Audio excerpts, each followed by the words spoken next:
Jini. Niliwatangazia Watanzania wote wakawa wakanajua na ndugu zangu watuliani. Hii inaitwa ngumi smart. Ina maana ngumi smart ikikukuta tu lazima ukaje Smart Jini ili akili yako ikae sawa.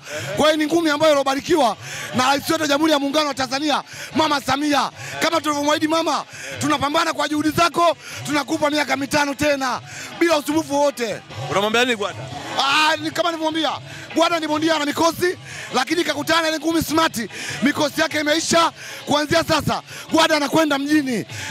Na kesho anaamka akiwa anakuwa smart kabisa, na anakuwa Gwada hajakutana misukosuko yote, na nikiamini kabisa Gwada kuanzia sasa, yani yeye kashakuwa ni mtu safi na mtu smart na ana maisha ya kubahatisha tena.